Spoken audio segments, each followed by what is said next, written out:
Video ইংলিশে শোনা গেলে অডিও ট্র্যাক অরিজিনাল বাংলাতে করে নিন। আমি সাফওয়ান, ঢাকাতে একটা মেসে থাকি। বেশ পুরনো একটি বাড়ি। তা যা হোক, আজ আমি আপনাদের সাথে শেয়ার করব আমার সাথে ঘটে যাওয়া একটি ভয়ঙ্কর ঘটনা।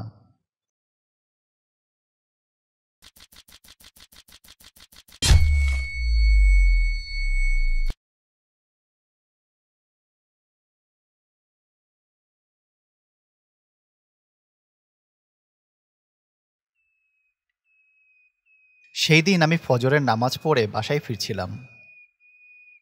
করিডোরের একদম শেষে আমার রুম। সেইখানে একটা জানালা আছে। সেই জানালা দিয়ে পাশের বাড়ির ছাদ দেখা যায়। সেই ছাদে কিছু কাপড় মেলা ছিল, তবে একটা কাপড় সম্ভবত চাদর। এমনভাবে মেলা ছিল যেন মনে হচ্ছিল কোনো একটা মানুষের অবয়ব দাঁড়িয়ে আছে। আমি আর অত মাথা ঘামালাম না, চলে গেলাম আমার রুমে।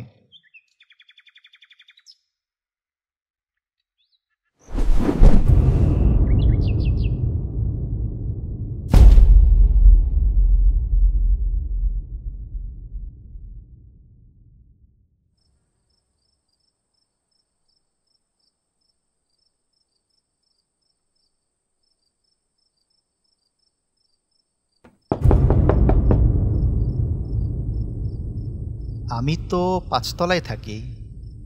এখানে আবার জানালায় টোকা দিবে কে? হয়তো বাতাসে এমন হয়েছে। যা, কারেন্ট চলে গেল।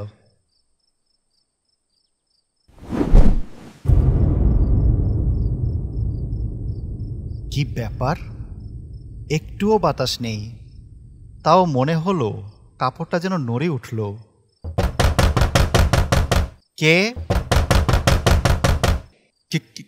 কে?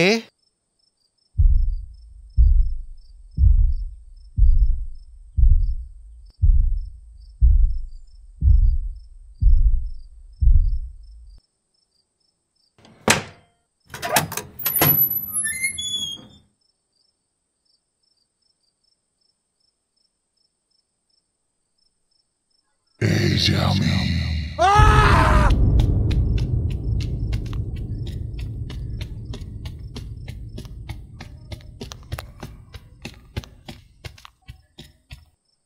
কাকা, সত্যি করে বলেন তো, এই বাড়িতে কি কোনো সমস্যা আছে? আমি তো এই বাসায় নতুন ভাই, আমি কি কইরা কমু। ভাইজান মনে হয় ভীতু। তা পুরান বাসা তো, টুকিটাকি শব্দ হয়। আর ওই ফ্লোরে তো আপনি একাই থাকেন, এই জন্য হয়তো ভয় পাইতেছেন।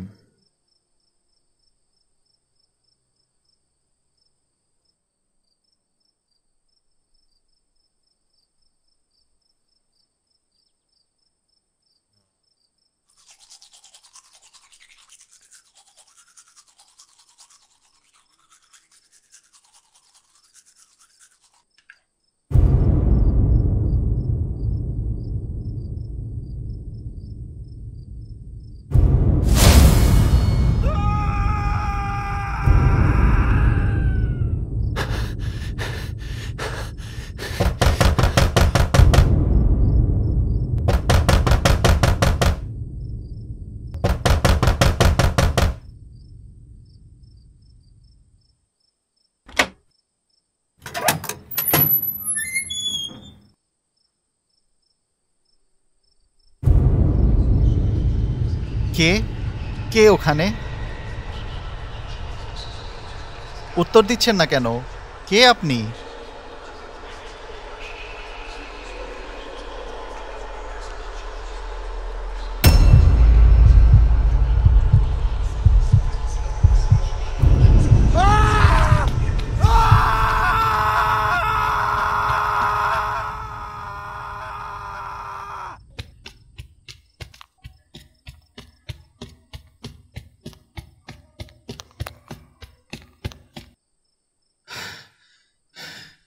আসসালামু আলাইকুম হুজুর।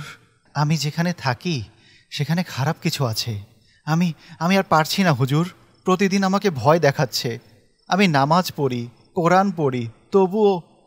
ওয়ালাইকুম আসসালাম। শান্ত হও। তোমার নাম কি? তোমার বাসা কোথায়? আমার নাম সাফওয়ান। আমি ওই যে সামনেই 5 তলা যে মেস, 12 নম্বর বাড়ি, সেখানে থাকি। তুমি যা দেখেছো তা কোনো সাধারণ ঘটনা নয়। ওই মেসে বহু আগে এক জিনের বসতি ছিল। সে মানুষকে ভয় দেখিয়ে দুর্বল করে ফেলে। তুমি যেহেতু নিয়মিত নামাজ পড়ো, কোরআন তেলাওয়াত করো, তাই সে তোমাকে সরাসরি ক্ষতি করতে পারছে না।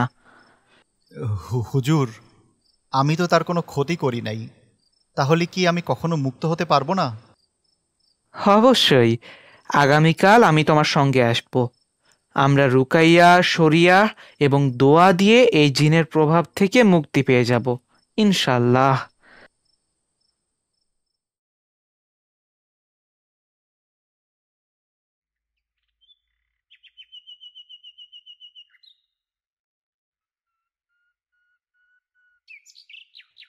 প্রথমে দরজা খুলো, ধীরে ধীরে।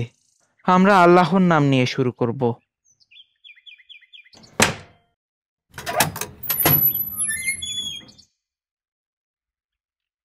এই পানি ঘরের প্রতিটি কোণে ছিটিয়ে দাও। আল্লাহর উপর ভরসা রাখো।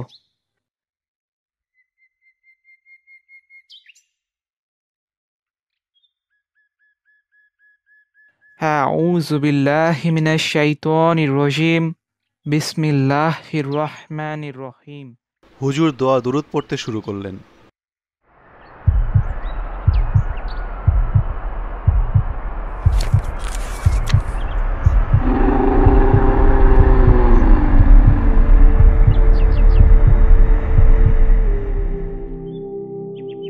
এটা একটা খারাপ জিন ছিল, যা মানুষকে ভয় দেখাতো, ক্ষতি করত। আলহামদুলিল্লাহ হুজুর, আমি সত্যিই কৃতজ্ঞ। আল্লাহ আমাকে রক্ষা করেছেন। মনে রেখো, ভয় কখনো ঈমানকে হরণ করতে পারবে না। যতক্ষণ তুমি নামাজ পড়ো, কোরআন পড়ো, দোয়া করব, শয়তান এবং জিন তোমাকে স্পর্শ করতে পারবে না।